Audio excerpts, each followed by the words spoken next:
أعوذ بالله من الشيطان الرجيم. بسم الله الرحمن الرحيم.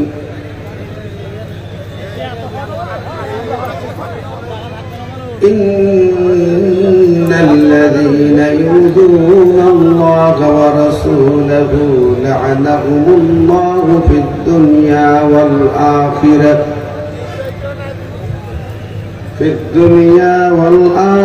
وأعد لهم عذابا مهينا.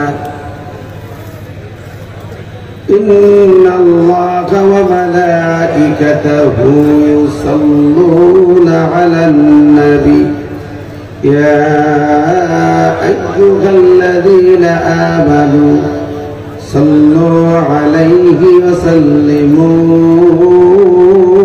تسليما. اللهم صل على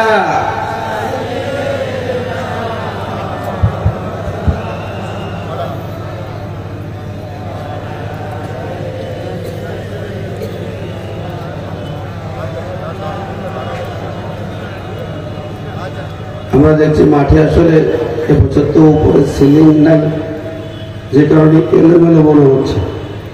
তবে যারা দাঁড়িয়ে আছেন যদি একটু সুন্দর বসা যেত তাহলে পরিবেশটা ভালো লাগতো মনে হচ্ছে। জবান খুলে পড়ি, দরুদ পড়ি এবং বসার চেষ্টা করি। আল্লাহুম্মা সাল্লি আলা সাইয়্যিদিনা মাওলানা মুহাম্মদ।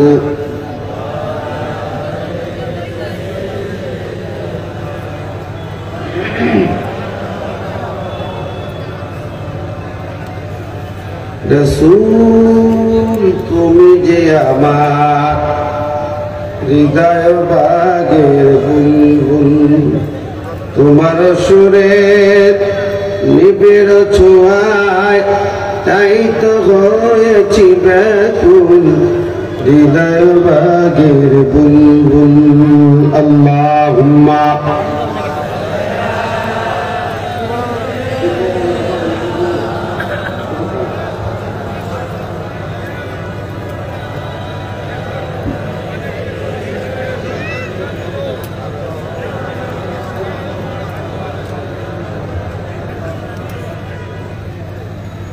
রসূল আমার ভালোবাসা, রসূল আমার আলো আশা, রসূল আমার প্রেম বিরহের মূল আলোচনা,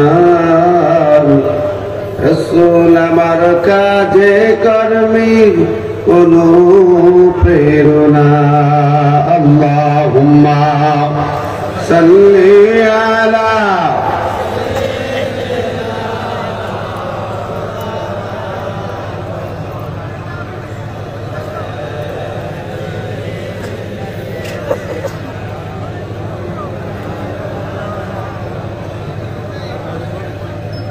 আলহামদুলিল্লাহ। দোকান ঐতিহ্যবাহী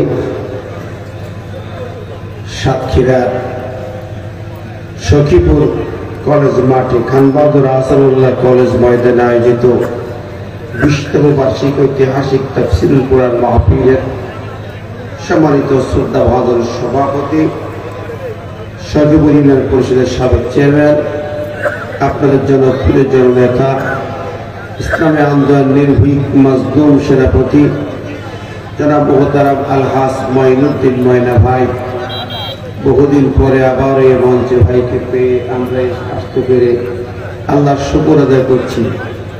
আলহামদুলিল্লাহ। আল্লাহ পাক তার হায়াতে তাইয়্যিবা কবুল করুন। আজকের মাহফিলের প্রধান অতিথির আসলে অলঙ্কিত করে অল্প সময়ে অনেক গুরুত্বপূর্ণ তথ্যবহুল বক্তব্য রেখেছেন দক্ষিণ বাংলার আলেম কুল শিরোমণি সাইয়্যিদুল উলামা, দেশের বরেণ্য খ্যাতিমান 2-10 জন আলেমদের অন্যতম,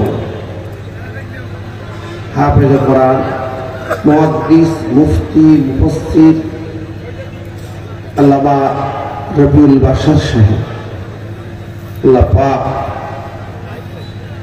তার বিদগ্ধ ইলম, কোরআন কারীম ও হাদিসের সুমহান জ্ঞানের পাণ্ডিত্য যেভাবে তিনি ছড়িয়েছেন, আলোকিত করেছেন সমাজকে, এলাকাবাসীকে, যেন বর্তমান সময় থেকে আগামী দিনে দেশ জাতির একজন যোগ্য প্রতিনিধি হিসাবে কোরআন এবং সুন্নাহর আওয়াজটাকে ওই জাতির কেন্দ্রস্থল পার্লামেন্টে পৌঁছে দিতে পারেন।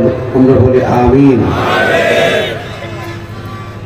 মাহফিলের প্রাণ এই মাঠে দীর্ঘদিন আগে থেকে আমরা প্রোগ্রাম শুরু করেছিলাম যে মহান তাফসীরকারকে নিয়ে পৃথিবীর বিভিন্ন জায়গায় যিনি কোরআন কারীমের কথা বলেছেন, বিশ্ব বরেণ্য তাফসীরকারক, বিভিন্ন ভাষায় যিনি দাওয়াতে দ্বীনের কাজ করে থাকেন, হযরত আল্লামা তারিক মুনাওয়ার সাহেব তিনি আসতেছেন। অন্যান্য ওলামায়ে দ্বীন মঞ্চে বসা আমাদের দায়িত্বশীল বৃন্দ,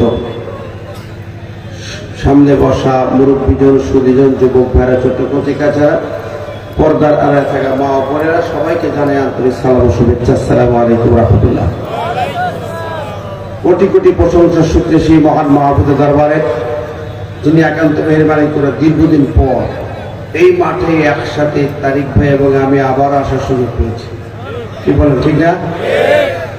আল্লাহ শুকর আদায় করছি, আলহামদুলিল্লাহ। বিশ্বনবী শানে দরুদ ও সালাম পেশ করছি, সবাই বলি সাল্লাল্লাহু আলাইহি ওয়াসাল্লাম।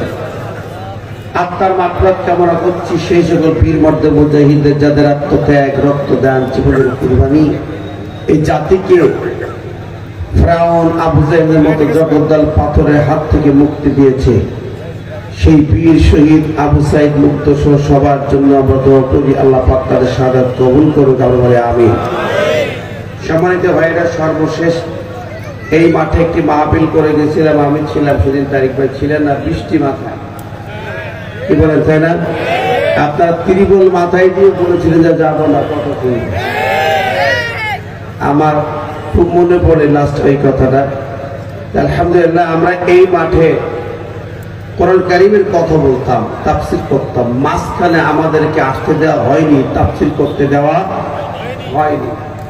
তাফসীর কমিটি যারা, তারা তাফসীর আয়োজন করতেও পারেননি। কি কারণে ছিল ভাই?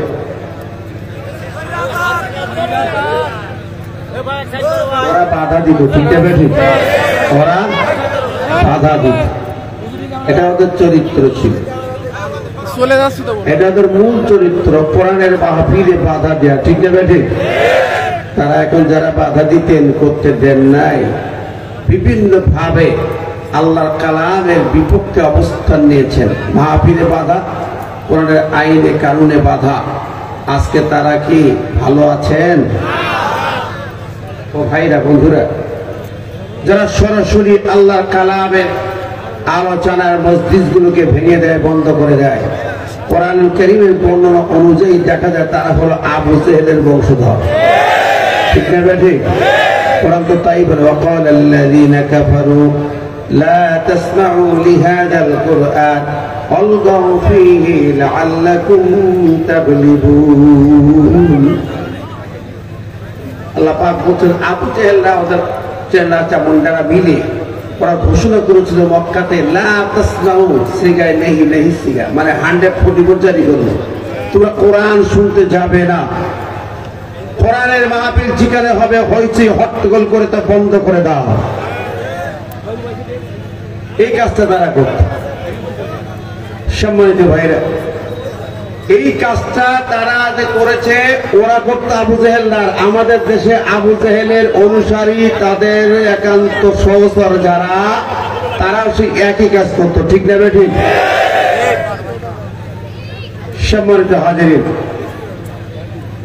আমরা অবাক হয়ে যাই তাদের কর্মে, তারা কি অবস্থানে আছে, তাদের কর্ম। আমি গত 23 তারিখে কয়রা একটা প্রোগ্রাম কাল্লা আলিয়ার মাহফিলে গেছিলাম। আমার এখান থেকে 17 বছর আগে ওই মাহফিলে মহসিন সাহেব বাধা দিয়েছিলেন মঞ্চ সরাসরি, এবং জনগণ তাকে জুতা বৃষ্টি উপহার দিয়েছিলেন। তারপর থেকে 17 বছর কয়রা এলাকায় ঢুকতে পারিনি। তো এবার 5ই আগস্টের দিন এবার যে শুনলাম, আমার খেয়াল ছিল, যে শুনলাম ওনাকে যা উপহার দিয়েছেন মারতে মারতে মারিয়ে ফেলতে শুধু না, গায়ে কাপড় ধরে আগুন ধরে দিতে মানুষ। আশ্চর্য ব্যাপার। মানুষ এরা তার শুধু কোরআনের মাহফিলে বাধা যায়নি, জনগণের উপরে কি অত্যাচার করেছে, মানুষ আগুনে পুড়িয়ে মারে, এ তো অবাক কাণ্ড। মানুষ কতটা তাদের পরে ক্ষিপ্ত তাদের কর্মকাণ্ডের কারণে, ঠিক না ঠিক? আমার ভাইরা, এরকম অনেক ব্যক্তি আছেন যারা এই জমিনে শুধু কোরআনের কাজে বাধা দেয় নাই, যে অপকর্মগুলো করেছে তাদের কারণে তাদের উপরে গজব নেমে এসেছে, ঠিক না ঠিক? কোরআন বলছে এই যে গজব আসে যে কারণগুলোতে, আমরা সূরা আলে ইমরানের 112 নম্বর আয়াত যদি দেখেন, দেখবেন গজব কেন তাদের উপর আসছে। আল্লাহ পাক এখানে বলছেন, দুরিবাত আলাইহিমুদ দিল্লাতু আইনামা সুকিফু ইল্লা বিহাবলিম মিনাল্লাহ।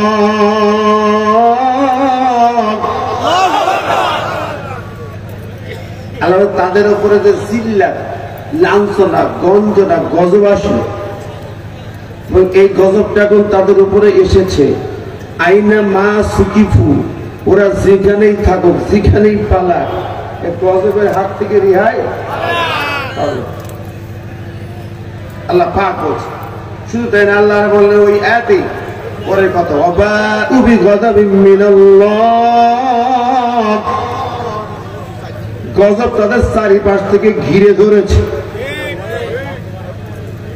আচ্ছা দেখেন তো, যে পালাইলো দিল্লি যাইয়া, তার কি ভালো আছে দিল্লিতে? এখন আছে নাই? ওদেরকে জায়গা দিল তো জামাই টামাই যারা আছে, মামু বাড়ি, দাদা বাড়ি, নানা বাড়ির লোক। পরিবেশটা কি হলো? মোদি মিয়ারা তাকে নিয়ে খেলা খেলতে চাইল,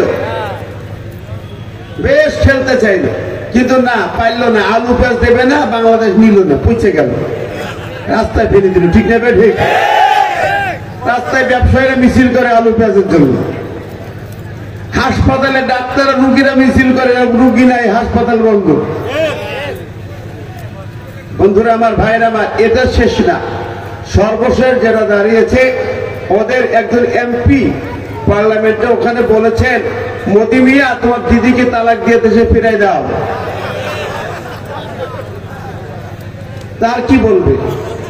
সেখানে কার অবস্থান, চারিপাশে এখন এমন খারাপ অবস্থা, সেখানে কতটুকু টেকবে সেটা দেখা বিষয়। এরপরে ওয়াবাউ বিগযাবিন, আল্লাহ বলছেন যে চারিপাশে গজব ঘিরে ধরে। আমার এটা বুঝতে বাকি ছিল। দেখলাম লন্ডনে যাবার চাইছিল, সেখানে মেয়ে আছে, আর বোন রেহেনার মেয়ে টিউলিপ সেখানে এমপি, তাহলে ওই জায়গায় যে আশ্রয় নেওয়া যায়। কিন্তু দেখা গেল সেই এমপি গিরি শেষ, কতক্ষণ সে টিউলিপ, সে ফুল নিভে গেছে। এখন লন্ডন বসে নো ভিসা, ভিসা নাই। তারপরে চিন্তা করলো যাক অন্তপক্ষে বিয়ের বাড়ি যায়, আমেরিকায় বিয়ের বাড়ি, ছেলে শ্বশুর বাড়ি। ছেলের মাত্র একটা গর্ব থাকে, তাই না, দাম থাকে। ভাবলো তাহলে আমেরিকায় যায়। ও সেখানেও লাইন নেই, সে জায়গায় তার বৌমা তাকে ডিভোর্স দিয়ে দিচ্ছে ছেলে, সে কামও শেষ। ট্যাম্পেসি মনে করে ব্যয়, আমার ট্যাম্পেসি যদি কিছু করতে পারে, তাও জায়গা দিল না। কি কথা কর, ঠিক না? ঠিক। কোন জায়গায় আইনা মা সুকিফু, আল্লাহ কয় কোথায় যাবে, কোথায় পালাবে? গজব জিল্লাত তোরা ধরবেই, পালাবার পারবি না। 16,500 বেশি রক্ত চুষি খেয়েছ, ক্রস ফায়ার, গুম, আয়না ঘরে হত্যা, ফাঁসির মঞ্চে হত্যা, 2009 সালে পিলখানায় সেনা অফিসারদের হত্যা, 13 সালে শাপলা চত্বরে হত্যা, একের পর এক 24 সালে এসে গণহত্যা, ছাত্রদের বুকের তাজা রক্ত দিয়ে দেশকে তুমি গোসল দিয়ে দিলা। কোনে পাকে আল্লামা সাইদিকে মেডিকেল ক্লিন করে হত্যা করেছ। এই রক্ত বৃথা যেতে পারে না।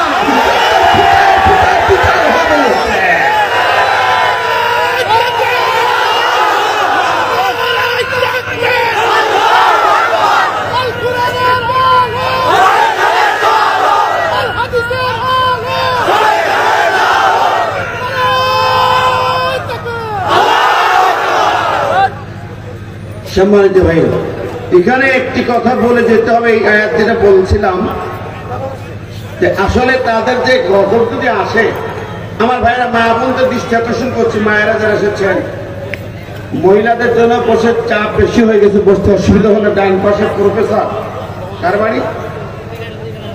বাবু প্রফেসরের বাড়ি এই সাইডে, এখানে জায়গা করা হচ্ছে, আপনারা সেদিকে এসে বসতে পারেন। আল্লাহ হেফাজত করুন, আমিন। সম্মানিত হাজিরিন, আমি বলতেছিলাম এই যে গজব আসতে পারে কি কি কারণে, কি কি কারণে আল্লাহ পাক ওই আয়াতটা এখন শেষ অংশে বলতেছেন যে যালিকা বিআন্নাহুম কানু ইয়াকফুরুনা বিআয়াতিল্লাহ ওয়া ইয়াকতুলুনাল আনবিয়া'a বিগাইরি হক যালিকা বিমা আসাউ ওয়া কানু ইয়া'তাদুন। আল্লাহ বলছেন যে এই গজব কখন আসে, কেন আসে? এই কারণে যে তিনটি কারণ আল্লাহ এখানে বলছেন, তিনটা। এক নম্বর, ইয়াকফুরুনা বিআয়াতিল্লাহ, তারা আল্লাহর আয়াতকে অমান্য করে, লঙ্ঘন করে, আল্লাহর আয়াতকে অস্বীকার করেছে, এগুলোকে মেনে নিতে পারে নাই। আল্লাহর আয়াতকে অস্বীকার করছিল না নাকি ভাই? কথা বলেন, কি কি আয়াত? একটা যাই, শক্ত করে বার করার সময় কম, আল্লাহ তারিখ মোল্লা ভাই আনবেন। একটি জায়গায় দেখেন, তারা সংসদে বসে প্রথম যে কাজটা করেছিল, সংবিধান থেকে বিসমিল্লাহ কেটে বাদ দিয়েছিল। বিসমিল্লাহ কি কোরআনে আয়াত না? বিসমিল্লাহ দিয়ে শুরু হয়েছে, 114 বার আছে কোরআনে বিসমিল্লাহ। এই বিসমিল্লাহ কাটলো। আচ্ছা, রাজাকার না সমস্যা, ভালো কথা, যুদ্ধ অপরাধী। বিসমিল্লাহ কি রাজাকার ছিল? বিসমিল্লাহ কি যুদ্ধ অপরাধী ছিল? বিসমিল্লাহ তো মানবতা বিরোধী ছিল না, ওটা কাটলি। ভালো করে শোনেন, যারা নিজে হাতে বিসমিল্লাহ কাটলো, ওই এমপি মন্ত্রীরা, এরা কি মুসলমান না বেঈমান? আরো জোরে। আচ্ছা, ওরা কাফের না মুসলমান? কোন সন্দেহ আছে? দেখেন, ওরা কাটলো, ওরা কাফের, ওরা বেঈমান হলো। আর গ্রামগঞ্জের লোক সব মোড়ের মাথা চা খায় আর গল্প করে আনন্দ করছে, ওরা কি? এরা কি?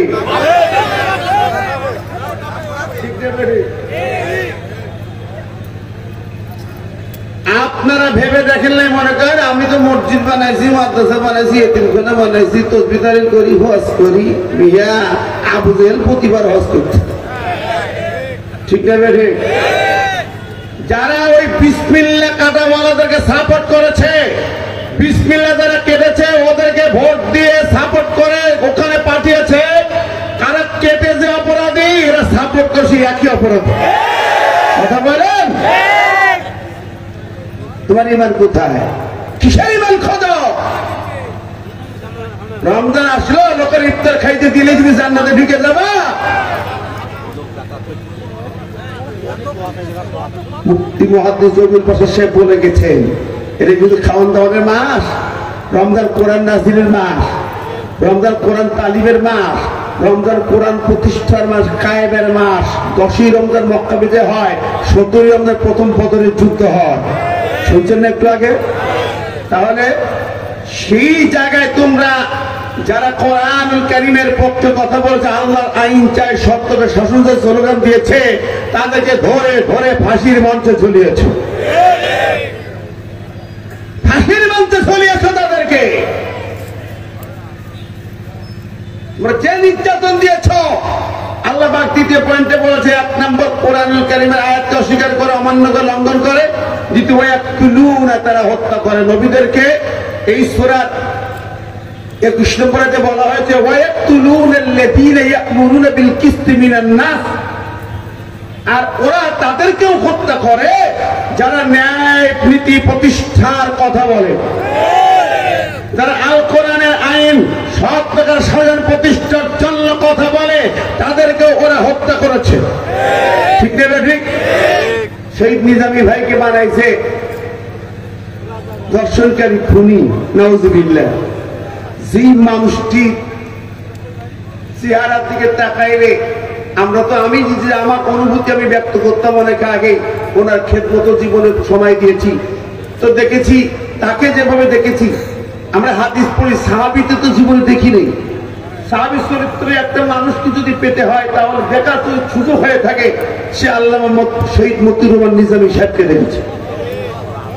তার চেহারার ভিতরে কোনোদিন কেউ রাগ দেখিনি, কালো দাগ দেখিনি, কর্কশ মুখে কথা বলেনি, কোনোদিন কটু ভাষায় কেউ শোনে নেই, সবসময় হাসি মুখে কথা বলতেন। তিনি 5 বছর মন্ত্রী ছিলেন। ইন্টারপোল, আন্তর্জাতিক যত গোয়েন্দা সংস্থা ফখরুদ্দিন মঈনুদ্দিন কসাইদের আমলে তদন্ত করে তার মন্ত্রণালয়ে 1টি পয়সার দুর্নীতি খুঁজে পায় নাই, ঠিক কিনা কর? তার মন্ত্রিত্ব করাকালীন কোন স্বজন প্রীতি বা আত্মীয়করণ বা দলীয়করণের কোন চিত্রকে প্রমাণ করতে পারবে না। শুধু তাই আমার ভাইয়েরা, আমি নিজ চোখে দেখেছি সে মানুষটি গায়ে মশা বসেছে, মশা মারেন না, সরিয়ে দিয়েছে। জিজ্ঞেস করা মশাটা মেরে দিকে, না মেরে না, এটা মশা তিনি মারেননি, মাসি মারেননি, সেই মানুষটিকে খুনি বানায়া, নির্দোষ মানুষ খুনি বানায়া ফাঁসির মঞ্চে ঝুলিয়েছ। ও ডাইনি বড়ি খুনি হাসিনা, তোমাকে ওই ফাঁসির মঞ্চে ঝুলতেই হবে।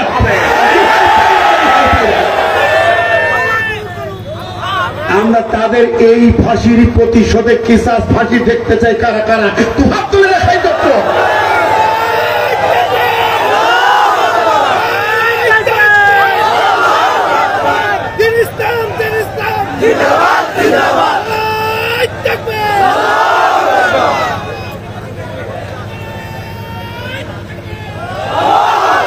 আমার ভাই বন্ধুরা, তো বলছিলাম ওদের যে অপরাধের জন্য গজব আসতে পারে, 1 নম্বর গেল কোরআনুল কারীমের আয়াতগুলোকে অমান্য করা, অস্বীকার করা। 2 নম্বর আল্লাহর নবী এবং নবীর পথের আলেমদেরকে, পীরের দায়ীদেরকে হত্যা করা। বাংলাদেশে কত হত্যা করেছে। আল্লাহ সাইদি সাহেবকে শুধু ইনজেকশন কিছু হত্যা করে নাই, হেফাজতের মহাসচিব পাবনাগরী হাফিজ রাহিমাহুল্লাহ তাকেও কিন্তু ওষুধ প্রয়োগ করে হত্যা করা হয়। হেফাজত আরেকজন মহান ব্যক্তি নূর হোসেন কাসিম হুজুর, তাকে ওষুধ প্রয়োগ করে হত্যা করা হয়। এভাবে অসংখ্য আলেমকে হত্যা করেছে। আর হাজার হাজার লক্ষ আলেমদেরকে বিনা কারণে ধরে ধরে জেলখানা ঢুকিয়েছে। কথা বলেন, ঘরে ঘুমাতে দেয়নি। কিসে? আল্লাহ বলছেন ওরা কি করে, আর একটা অপরাধ কি, বিমা যালিকা বিমা আসাউ ওয়া কানু ইয়াতাদুন, ওরা চরম সীমা লঙ্ঘন করেছে। 3 জন হুজুর রাস্তার মোড়ে দেখলেই পুলিশ হাজির, ঠিক না বেটি? 3 জন আলেম এক জায়গায় হতে পারে নাই, 3 জন ইসলামের দায়িত্বশীল এক হতে পারে নাই, বাড়ি ঘুমাতে পারে নাই, চাকরি করতে পারে নাই। চাকরি বাকরি বাড়ি ছাড়া সবকিছু করেছে। কথা বলেন, সীমা লঙ্ঘন কাকে বলে? সর্বশেষ সীমা লঙ্ঘনটা দেখেন, যখন তার বিদায় নেওয়ার পালা, 45 মিনিট টাইম আছে, তখনও কি বলেছে? গুলি চালা। কি কথা বলে? ঢাকা শহরে যা ময়নাবে, আমরা যারা ঢাকা শহরে ছিলাম ওই দিন, আমরা তো তখন পৌঁছে গেছি প্রায় 5 মিনিট টাইম পেলে মনে হয় ধরা যেত, হয় 5 মিনিট পাইলে ধরা যেত। তো সেখানে 45 মিনিট টাইম সামনে আছে, সেনাপ্রধান বললেন, তখন কি করেছে জানেন? লাফ দিয়ে উঠেছে, গলার টুটি ধরতে গেছে।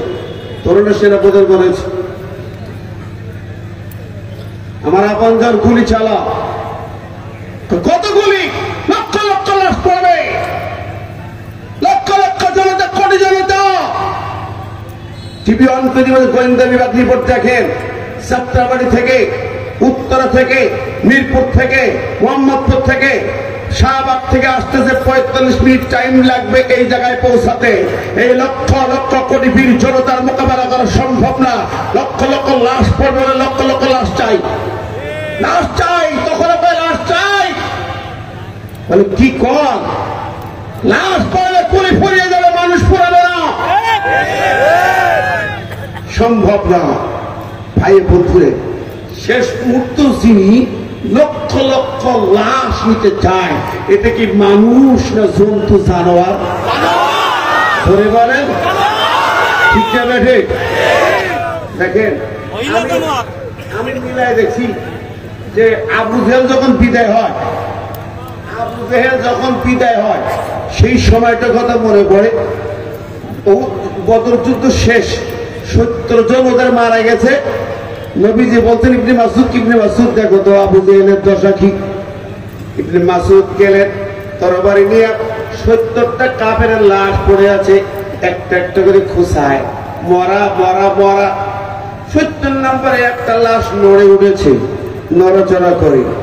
তখন বুঝতে হলে এটাই হয়তো হবে সেই নেতা। নবীজি যখন বলেছেন নিশ্চয়ই কোন রহস্য আছে, ওই লোকটার সে চিৎ করে শোয়া দিল, শোয়া বুকের পরে বসলো। ইবনে মাসউদ রাদিয়াল্লাহু তাআলা বুকের পরে বসে বলে, নেতা তুমি কি আবু জেহেল? কথা বলার ক্ষমতা নেই, শরীর চলে না, আস্তে করে মাথা নাড়ে বলতে হবে। তাই আচ্ছা, তাহলে তোমার এই দশা কেন? এ কেমন হলো? এইভাবে গলা কাটলো না, মরলে না, এরা ফেতু করে মারলো কেনা? পিটাই পিটাই থেতু করলো কার? দুটো পুলা, দুইটা ছোট্ট দুই পুলা মাইরা মাইরা থেতু করছে। হাতে হাতে ফাটারা বা হাতটা ভারী না, দোকানে বড় না, ওই দুই বাচ্চা মেরে মেরে একেবারে সাইজ করে ঠান্ডা করে ফেলেছে। আমি মিলাই দেখি বিগত দিনে অনেক জায়গায় বক্তব্য দিয়েছিলাম, বদরের এই বর্ণনা যখন করতাম, মাহাজার মোহাব্বত এই ছোট্ট বালকের হাতে যেমন আবু জেহেলের পতন হয়, এই বাংলার মাটির আবু জেহেল পতন হতে হলে মাহাজ মোহাম্মদের বাহিনী দরকার। মিললেও তাই অবসরে 24 সালে মিলে গেল মাহাজ মোহাম্মদের বাহিনী। দেখেন ওই ছোট ছোট পোলাপানদের হাতে বিদায় হয়েছে।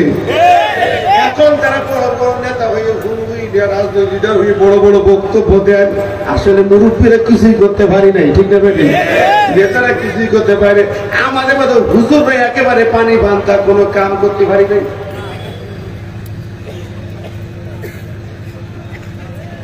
কিছুই করতে পারি নাই।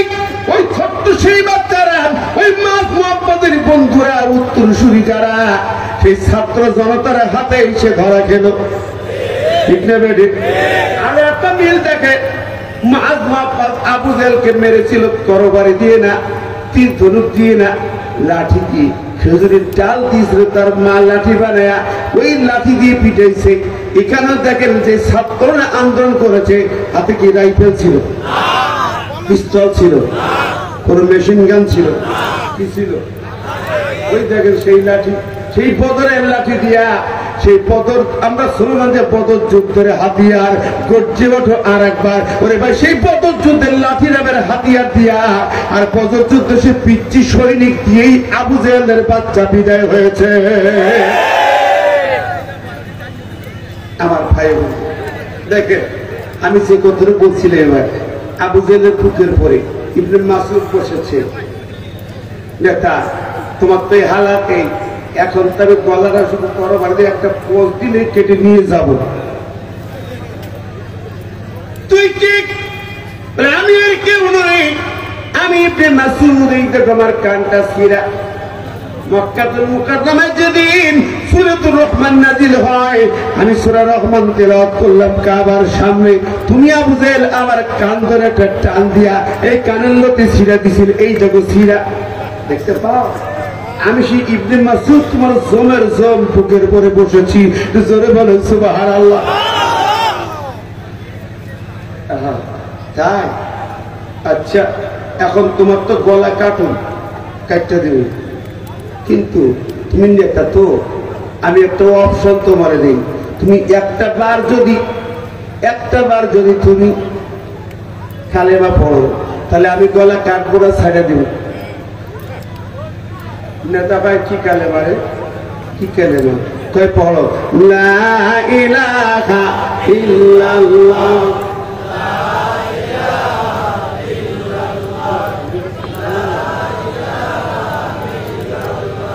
আর জোরে লা ইলাহা,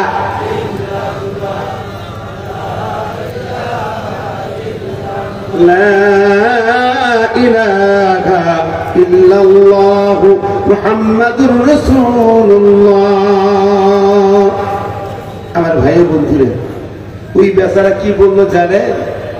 বললো ইবনে মাসউদ আস্তে আস্তে করে কয়, আমি এখন কথা বলতে পারছি না, হাত নাড়াতে পারি না।